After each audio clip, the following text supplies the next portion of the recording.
नमस्कार मंडळी, जय महाराष्ट्र. आज जाणार आहे आपण. बाबांना थोडंसं काम सांगितलं तर आपण चाललो घुमगाव. घुमगावला जायच्या अगोदर बायको थोडं विचारू, तुला काही आणायचं आहे का. बायको म्हटली हो, आपल्याला घरचं सामान आणायचं आहे. तर मी म्हटलं तिला हो आणतो, पण पहिले पैसे पाठव. पण तिनं हो म्हटलं. चला आता आपण निघूया आपल्या कामासाठी. घराच्या बाहेर निघताच आपल्याला एक काका भेटले दुकानदार, जे आपला तो व्हिडिओ काढते. त्यांची थोडीशी गप्पा मजा करून निघाल तिथून. तिथून निघाल्याबरोबर आपण थोडासा गावाचा माहोल पाहिला. गावाचा माहोल चांगला होता. चष्म्यावर मी कसा दिसतो हे सांगून त्याचा कमेंटमध्ये. आणि असं वाटतं आहे मी चष्मा लावून आहे म्हणून गावामध्ये जास्तच छान मारतो. तरी आपलं गाव पाहून घ्या. आपल्या गावातून ऑटो चालला आणि हे आहे हनुमान मंदिर. आणि हनुमान मंदिर दाखवताच पोहोचलो मी मामाच्या घरी, म्हणजे सोमच्या घरी. सोमच्या घरी पोहोचताच आपल्याला भेटले मामा. मामा तिकडे फोनवर बोलतात ते, तर गप्पा गप्पा करत होते फोनवर. तसंच आपण नमस्कार घेतला मामासोबत. घ्या राम राम मामा. मामा म्हणले राम राम. कुठं चालले, मी काय बोललं नाही मामासोबत. पण आपल्याला घ्यायचं सोमले. सोम भेटला आपल्याला. त्याला म्हटलं चल आपल्याला जायचं आहे गुमगावले. तर म्हटलं कशासाठी. तर आपण चाल तुला सांगतो मी बरोबर. तू काही जास्त बडबड करू नको, चुपचाप कॅमेरा पकडजो. आणि जाता जाता आपण आलो घुमगावमध्ये. घुमगावमध्ये त्यांना असा कॅमेरा पकडला, जसा तो बाईचा दिसत होता. त्याचे केस कसे झाले आणि त्याचे केस पाहताच आम्ही पोहोचलो दुकानामध्ये. ग्राइंडरचे 2-3 ब्लेड घेतले आणि पैसे मारायचा विषय झाला. तर पैसे आमचे जात नव्हते. तरी तो काका काका म्हणे आणखी एकदा ट्राय करून पहा म्हणे. तर आपण एकदा ट्राय करता करता मारले पैसे. तर पैसे झाले पे. पैसे पे झाल्याबरोबर थोडंसं आपलं मन दुखलं, कारण का काम होतं दुसऱ्याचं आणि पैसे होते आपले. काम होतं दुसऱ्या माणसाचं, म्हणजे बाबाच्या ठेकेदाराचं, आणि तेच आपल्याला पैसे द्यायला लागले. पैसे काही जास्त दिले नाही आपण. पैसे दिले फक्त 50 रुपये. तरी आपलं थोडंसं मन दुखलं, कारण का 50 रुपयात काय काय नाही होत सांगा तुम्ही. 50 रुपये पेट्रोल झालं असतं. आणि तिथून निघताच थोडंसंच भेटला आपल्याला मित्र. मित्र तो खूप जुना मित्र होता माझा. खूप दिवसानंतर मिळाला होता. त्याच्यामुळे मी त्याच्यासंग थोडं बोललो मस्त. टाईमपास हात घेत मिळालं. चाल म्हटलं आता निघतो म्हटलं. मला थोडं काम आहे म्हटलं. सामान आहे म्हटलं माझ्याकडे, थोडं द्यायला लागतं म्हटलं कामावर. ठीक तो म्हणे ठीक आहे निघ म्हणे. मी पण जातो म्हणे, मला पण ड्युटीवर जायचं म्हणे. तिथून निघाला बरोबर मी थोडासा कॅमेरा वरती केला, पाहायला कसं दिसते म्हटलं. मस्त दिसतो. थोडा कॅमेरा वरतं धरून घ्या. आणि वरतं धरता धरता आलो आपण घरी. घरी आल्यावर आपल्याला भेटला आपला चिंटू. चिंटू मस्त थोडंसं कॅमेराकडे पण हसला. तर मला थोडंसं खुशी वाटली, कारण का त्याला पण खुशी वाटत होती आपण कॅमेरामध्ये चाललो म्हणून. तिथून निघताच आपल्याला भेटलं मामा. मामा आले घरी. मस्त हेकडं तोंड केलं. तरी बी आपल्या घरची जी बाई होती, त्याच्यामुळे माझं मन असं तृप्त झालं. आणखी एक चिमट्याला घेऊन, चिमट्याले कसा करते घरून निघताच आपल्याला आपल्याला बायकोनं सांगितलं काम. काम असं होतं का, ते भाजीपाला आणायचा होता. भाजीपाला आणायला गेलो. भाजीपाला आणायला गेलो तर गेल्याबरोबर तिथं कोणी भेटलंच नाही. भेटलं आपले फॅन लोकांना हाय वाय केलं. आपण तिथून पुन्हा निघालो भाजीपाल्याच्या दुकानात. भाजीपाल्याच्या दुकानात गेलो. भाजीपाल्यात 2-3 आवाज दिले. आवाज दिल्याच्या 2-3 मिनटानंतर आले त्या ताई. त्या ताईने आपल्याला दिले आपले आलू. आलू घेतले आणि तिथून निघालो आपल्या समोर जाताच आपल्याला एक भेटले आपल्या गावातले लोक.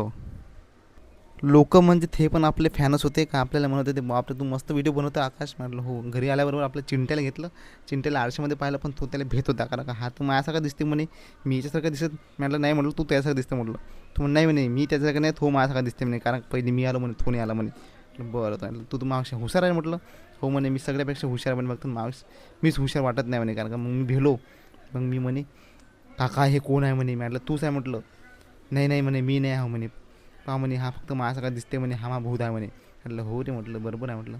तिथून मग थोडा नाचायला भिडला. तिथून नाचता तो थोडा भेला आणि मागं येऊन पलटलं. मला चिपकल्यानंतर आपण तिथून निघालो. आपल्याला जायचा डब्बा घेऊन. डब्बा घ्यायसाठी आपल्याला पाहिजे तर मामाला आवाज दिला. मामा आले बाहेर. मामाला 2 मिनिट थांबा म्हणे, 1 मिनिटात आलो म्हणे. म्हटलं 2 मिनिट थांबा, 1 मिनिटात आलो. पागाल समजतं म्हटलं. आजी म्हणे जाऊ भांडणं कर म्हणे. म्हटलं भांडणं करू तुम्ही आजीबाई निघा म्हटलं. मी चाललं म्हटलं भांडणं करायला. तर वरतं गेलो.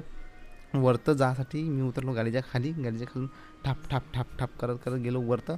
तिथून होती वरची पायरी. मी वरतं गेल्याबरोबर मामाला खाली आणलं. पा कशी हिंमत आहे माहिली, ताकद काय. आपल्याशिवाय कोणतं काम होतच नाही म्हटलं. बरं चला म्हटलं फटाफट, नाही तर मग आपलं काम बेकार होऊन जाईल म्हटलं. मग मामा म्हणे नाही मग मामा आपलं काम बेकार नको होऊ द्या म्हणे, तुमचं लय काम आहे म्हणे, तुमच्या दिमागासारखं दिमाग नाही. म्हटलं हो आपला दिमाग छातीला म्हटलं. मग तिथून निघताच आपण एका गल्लीत टाकली गाडी. गल्लीत टाकल्यावर आपण खाल्ली आपली सापासारखी जीप बाहेर, कारण का तिथून होती गाडी आडवी. त्याच्यामुळे आपण तिथून मागं पलटली. ते काकू म्हणे बाबू म्हणे थोडंसं मागं जाऊन वापस म्हणे. आलं ठीक आहे काकू, तुमच्यासाठी काही पण म्हटलं. काय तुमच्यासाठी गल्ली काय म्हटलं, पूर्ण गाव घुमून येतो म्हटलं. अरे जाय म्हणे शहाणपण नको म्हणे. म्हटलं अरे हे जास्त बोललं वाटतं म्हटलं. तिथून निघालो.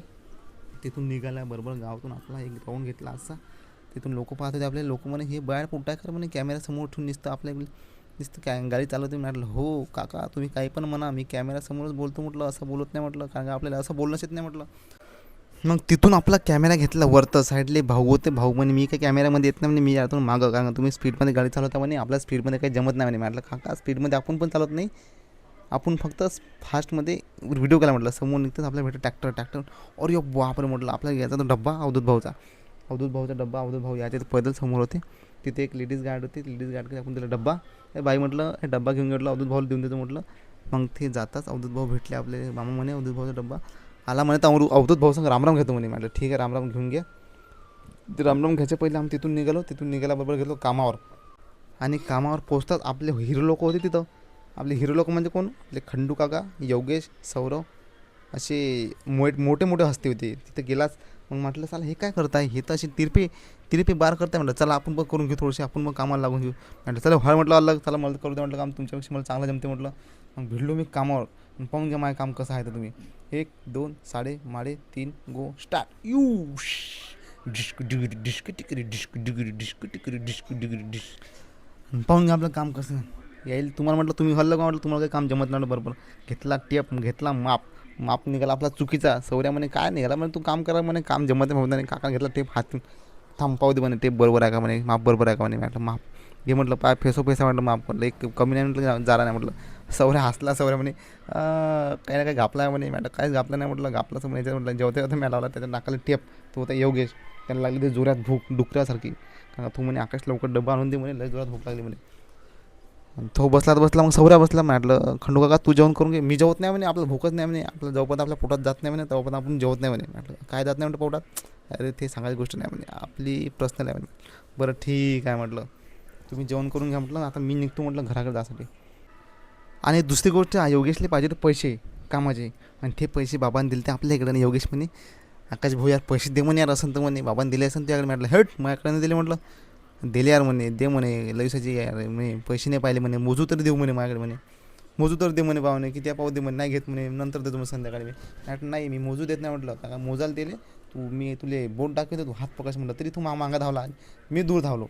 म्हटलं हां आपल्याला माहीत आहे म्हटलं तो नाटक, ते तुले काही पैसे देऊन का फायदा आहे नाही म्हटलं, संध्याकाळी तू पैसे मागून घ्यायचं म्हटलं, पण आता नको घेऊ म्हटलं, कारण आता मला मोजायचं म्हटलं, मी नाही मोजले म्हटलं लई दिवसाचे. ठीक आहे म्हणे, जा म्हणे बुवा. तरी त्याला पैसे दाखवले, त्याचं मन गिन भरून दिलं.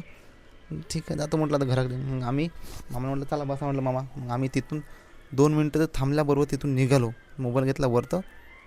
मग आमचं थुतर पाहून घ्या कसं आहे तर आता आखरी वेळा, कारण का आमचं थुतर असं झालं तर डुकरासारखं.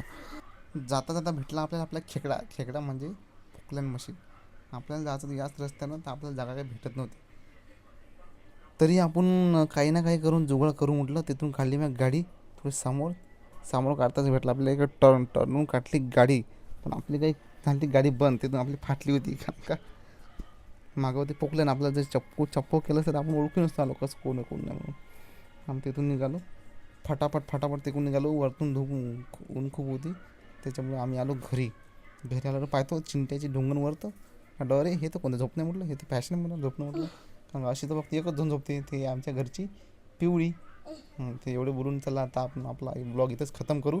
भेटूया समोरच्या ब्लॉगमध्ये, ज्याच्या अगोदर पाहून घ्या त्याचं झोपणं कसं आहे तर बाय मित्रांनो.